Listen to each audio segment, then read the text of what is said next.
Go ahead and take a look at this locker. It looks pretty ordinary, what you remember from your high school days, but this little storage space has turned into a major outlet for students to unlock their personalities.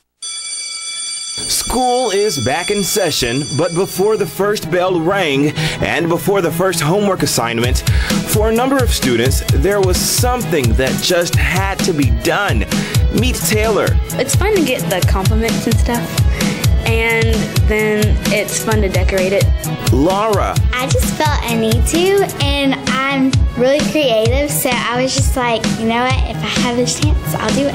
And then there's Maddie. It's fun, and I usually just like having stuff in it because then it gets boring just looking at gray paint. And Annalyn. If we're going to be here for 10 months, I don't really want to, come to a locker and just exactly what Maddie said, see gray paint. Just like many others, these 4 girls came in a few days before the start of school to decorate their locker. It's a trend that's getting more popular each year. According to Locker Looks, the locker decorating company sent us a locker full of goodies, and we let these young ladies have their way with it. Oh my gosh, that is so cute. God, that's so cute. Look, Locker Look. Oh, it's me. You want to put that on the toilet? I wish I could hear through it. Move one of these to the side. And within 7 minutes, we had a big pile of empty cartons and this. You can't do much better than that. Can't beat it. I mean, that's like an awesome locker. I think any girl would want a locker like that. Well, I think it's very trendy and very fashionable. I mean, I take it. So it's awesome. So glad to have the finished product with us here on Wake Up this morning. Thank the girls at Simmons Middle School.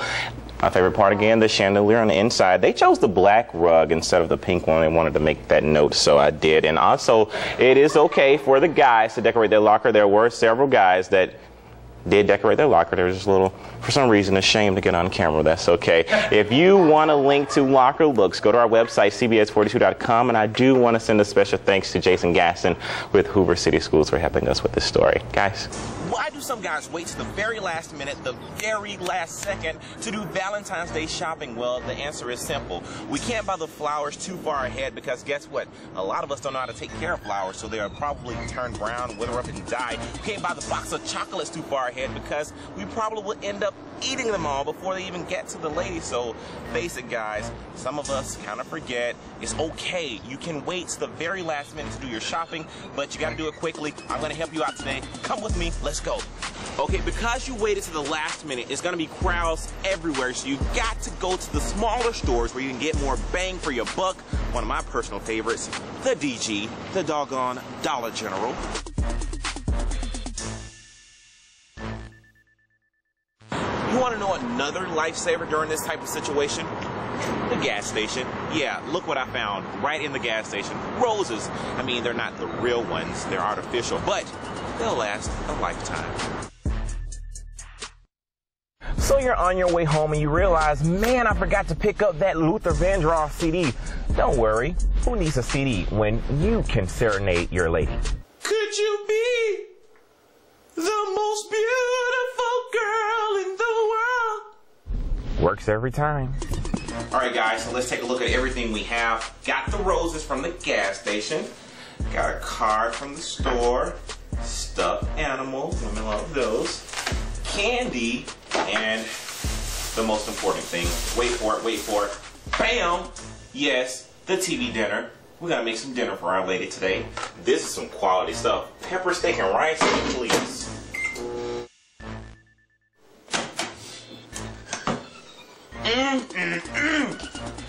Now it appears we have everything we need for quite the romantic evening. I almost forgot. Quick wardrobe change.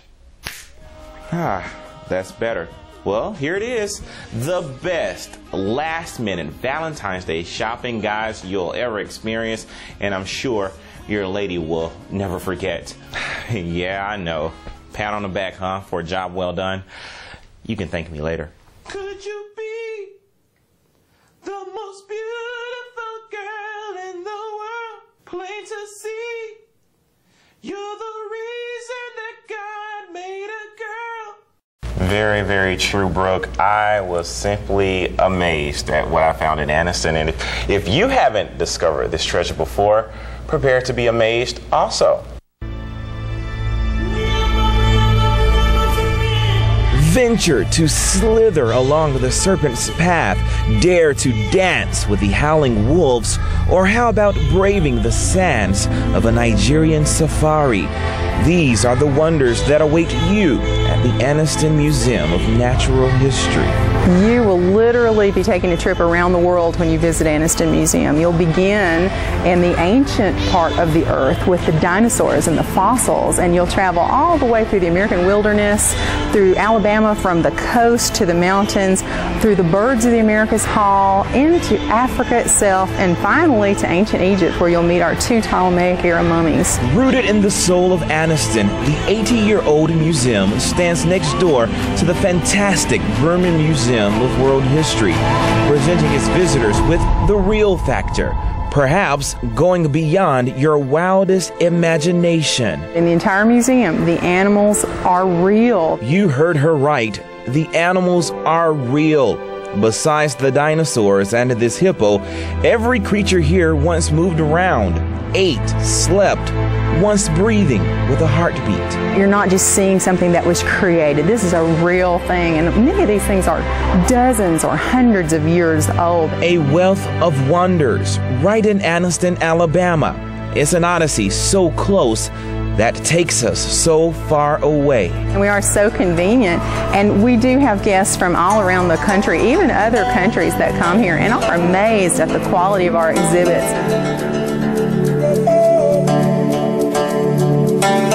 Fantastic time. Here's something else. This weekend, July 22nd and 23rd, is Grandparents' Weekend at both museums. Now, we're not talking about Brooke and Rick here, but they're said to be some of the busiest and hardest workers on the face of the earth. Whatever. And believe it or not, many of them are no bigger than the size of a jelly bean.